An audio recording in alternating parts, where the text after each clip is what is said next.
Welcome back mga ropa, kwentuhan muna tayo. Pag-usapan natin ang Game 6 sa pagitan ng Kubunan ng Rain or Shine kontra sa Kubunan ng Barangay Ginebra. Naghanap na nga ang Game 6 mga ropa kung kanina Game 7 ng NBA. Dito naman sa PBA, Game 6 na mga ropa. Do or die game nga to para sa Kubunan ng Rain or Shine mga ropa, samantalang ang Barangay ay isang panalo na lang ang kinakailangan para makarating na ng finals. Pero dito nga sa game na to mga ropa, grabe, halimaw na naman. Kung ang Game 5 ay halimaw na halimaw si RJ, dito sa Game 6 mga ropa, ganong halimaw pa rin na nagpakita sa Inares Center. Hindi nagbago si RJ mga ropa. Talagang ang bangis niya mga ropa, matalas ang pangit. Isama pa dyan si Justin Brownlee mga ropa na parang hindi tumatanda. Ang GOAT ng PBA mga ropa, grabe talaga si Justin Brownlee. Nagsama pa naman sa isang team ng mabangis at isang GOAT mga ropa, grabe talagang performance sa pinakita dito ng Barangay Ginebra. At syempre, hindi lamang dalawang yan na nagpakita ng magandang performance. Ang lahat ng players ng Ginebra mga ropa ay napakagandang performances ang pinakita dito sa may Game 6. Dito nga sa game na to mga ropa, medyo na inakainitan ng ulo itong si JB32. Kitang-kita natin, nag-agawan sila ng bola dito. Netong si Adrian no, kung mga ropa, pero wala rin naman nangyaring pisikalan dyan mga ropa o samaan ng loob. Part of the game lang mga ropa. Kumbaga pampadagdag lang ng lasa, pampadagdag ng anghang, pampadagdag ng init dito sa may crucial Game 6 mga ropa. Pero dito nga sa video na to mga ropa, iisa-isahin, hihimay-himayin natin ang napakabangis na diskarte na ginamit ang Kubunan ng Barangay mga ropa para i-close out at pauwiin na, papuntahin, pahabulin na sa Boracay ang Kubunan ng Rain or Shine. Malupahit nga si Coach Team Gold mga ropa, natalo niya na naman dito si Coach Yeng Yao. Referees pala yan mga ropa. Eto si Coach Yeng Yao, parehas kasi mga ropa. Ngayon, ito ang game analysis at breakdown. Game 6 Barangay Ginebra versus Kubunan ng Rain or Shine. Halimaw ang Ginebra. Simulan na natin to. Okay, game.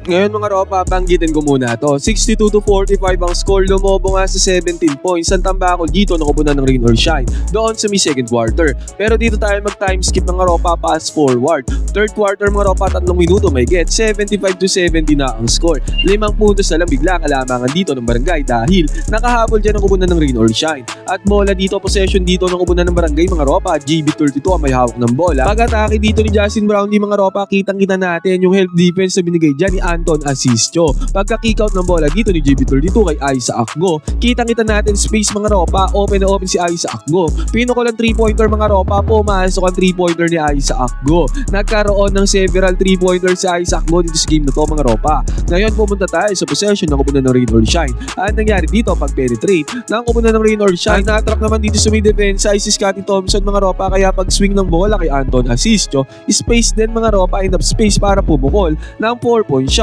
At ang 4-point shot na to ni Anton Asistio mga ropa ay pumasok, basket is good. 78-74 ang score mga ropa, digitan pa din ang laban.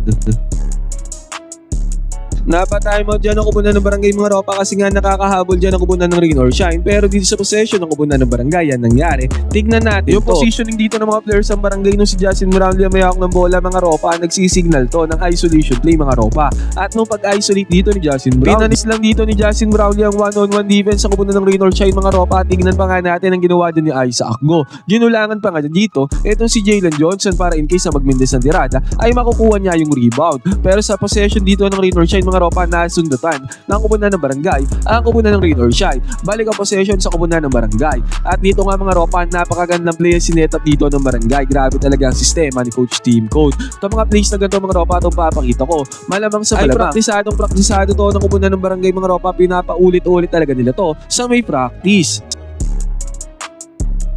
Ang formation dito mga ropa, 3-man connection, JB32, Arjo Barrientos at Isaac Go. Nagkaroon dito na split action play mga ropa. Ang mayawak ng bola sa ibabaw ay itong si Ralco. Mga ropa ay na-anticipate na ni Ralco yan, 3-man split action na yan mga ropa pag show dito ni JB32. Kitang-kita natin yung back screen na binigay dito nitong RJ Barrientos mga ropa. At pag-receive ng bola ni JB32 galing sa may split action play, 2 players ang na-attract dito, 2 players ang nalito mga ropa. Close out sila dito kay JB32 sa angkang pag 3-pointer mga ropa. Ngayon, nag-relocate dito si RJ, nag-float siya papunta sa may right side corner 3-pointer. Kaya pagkapasa dito ni JB32 mga ropa, dahil 2 defenders yung nasa kanya, walang bantay si RJ. Pinukol ang open 3-pointer mga ropa, successful 3-pointer, successful split action play, basket is good. Nakachani naman ng 2 points sila dito ang kupunta ng Rain or Shine sa katauhan ni Gian Mamuyak, pero ito nga ulit mga ropa, kabisado na ni RJ Barrientos ang mga screen action play mga ropa na sineset up ni Coach Team Code. Dito nga mga ropa, nung dumaan dito si Gian Mamuyak sa may ilalim, dito kay Jalen Johnson, open 3-pointer mga ropa, pinukol kaagad yan ni RJ. Napakagandang setup play niyan mga ropa, napakatalinong play ang ginagawa talaga ni RJ. Magaling siya bumasa ng play mga ropa, 3-pointer kaagad ang kanyang na-convert. At dito nga mga ropa, nakachani din na 2-pointer dito, ito si Jalen Johnson galing sa kanyang strong attack. Napamintes dito ng kupunan ng barangay ang atake ni Adrian Noco mga ropa at sa may transition, gumamit ng run and gun offense dito ang kupunan ng barangay. Open kaagad dito si Isaac Go sa may left side mga ropa at pangalawang 3-pointer dito ni Isaac Go ay pumasok para sa kanya. Bagsak si Adrian Noco doon sa atake niya mga ropa at nagtataka dito si Coach Yeng Yao kung bakit daw walang tawag na foul against sa kupunan ng barangay samantalang bumagsak dito si Adrian Noco. Napamintes ulit dito ng barangay ang kupunan ng Rain or Shine mga ropa at strong rebound na ginawa dito ni Ralph kung na-foul siya dyan.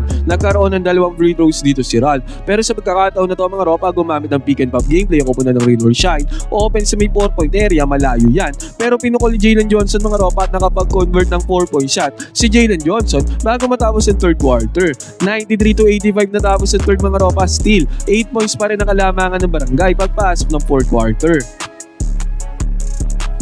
Ngayon mga ropa, fourth and final quarter possession dito ng kupunan ng Rain or Shine. Ang nangyari dito, naibigay ulit yung bola kay Anton Asisio sa may 4-point area. At 4-point shot na naman ang binanatan dito ni Anton Asisio mga ropa. At pumasok ang pangalawang 4-point shot dito para kay Asisio, kaya sa isang iglap, naging 93-89 ang score. Dikitan pa rin ang laban mga ropa, di gumigive up ang kupunan ng Rain or Shine. Pero pagka inbounds play dito kay Ralco sa may top of the kick, lumosaw dyan si Anton Asisio mga ropa, pero pinanis lamang ni Ralco na napakagandang performance talaga ang pinakita dito sa game na to. Halimaw din si Ralco sa kanyang shooting at sumubok bumawi dito ng right side corner 3-pointer itong si Kaylan Chongson, pero mintes ang tirada dyan ni Kaylan Chongson.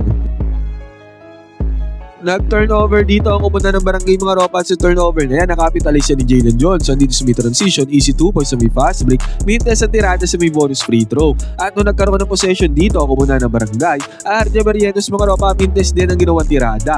At pagka-kick-out ng bola dito kay Jalen Johnson, 3-pointer kagad din na-convert nito mga ropa, pumasok naman yan para kay Jalen Johnson. Kaya naging 96-94 ang score dito mga ropa, digitan pa din talaga ang laban. At sa pagkakataon na to, biglang nakakuha na steal, good defense sa kupunan ng barangay. At nag-run and gun dito si RJ at Scotty mga ropa, dalawang gwardiya ng kupunan ng barangay, the Fast and the Furious. New version mga ropa, easy 2 points na nagawa din ni Scotty. 98-94 ang score mga ropa, napa-timeout dyan ang kupunan ng Rain or Shine. After ng timeout mga ropa, Gian Mamuyak dire-diretso papunta doon sa Miri. Easy 2 points mga ropa at nakabingwit pa nga ng bonus free throw dito itong si Gian Mamuyak. Ngayon mga ropa, bumalik tayo sa possession ng kupunan ng barangay. Simpleng play lang mga ropa pero sobrang effective. Pumunta sa pick and pop gameplay dito si RJ at itong si JB32. At kitang-kita natin pag receive ng bola ni JB, medyo malayo dito si Kaylan Chongson mga ropa, kaya pumukol ng 3-pointer dito si JB. Pumasok agad yan, basket is good. Simpleng play pero sobrang effective mga ropa. Sumubok nga ulit ng ganong play ang barangay mga ropa, pero this time hindi binigay ni RJ yung bola. Nag-penetrate siya. Pero napakagandang katang ginawa dito ni Justin Brownlee, sayang nga lang hindi na-convert dito ang tirada ni JB32. Pero dito pag-atake nitong si Adrian Noco mga ropa, kitang-kita natin, good defense na naman mga ropa. Japet Aguilar, dinakma dito ang bola na tirada ni Adrian Noco. At ito mga ropa, another one screen action na naman ang ginawa dito ni RJ at JB dito naman sa may ibabaw. Tatlong sunod-sunod mga ropa na ganyang play ang kanilang ginagawa. At kabisado na nga ni RJ mga ropa. Konting space nga lang ang mayroon siya, mapa-perimeter o 3-pointer katulad nito sa may perimeter. Pinupukol niya mga ropa at sure ball nga dyan si RJ. Tumataas ang percentage ng kanyang mga tirada, lalo na ngayong Commissioner's Cup.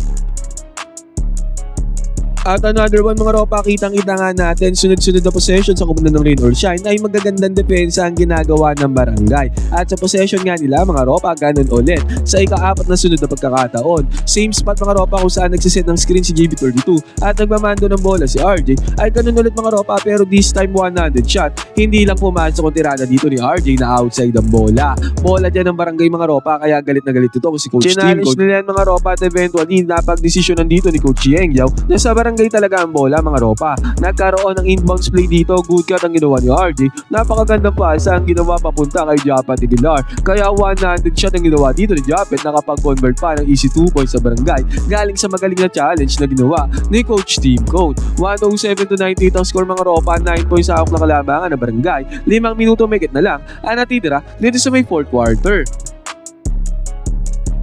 Nakachani ng kanilang 2 points sa kupunan ng Rain or Shine doon sa may ilalim, doon sa may paint. At eto nga mga ropa, RJ. Tinirahan na harap-harapan dito ang depensa ni Jalen Johnson. Sayang nga lang, nagmintis yan. At sa pagkakataon na to mga ropa, 2 beses ginawa ni RJ yan. Yun nga lang, parehas hindi yan pumasok. Hindi pinalat si RJ Barrientos. Nagkaroon ng fast break dito si Adrian Nocum. Napakagandang zigzagging moves na yan mga ropa, pero sayang nga lang.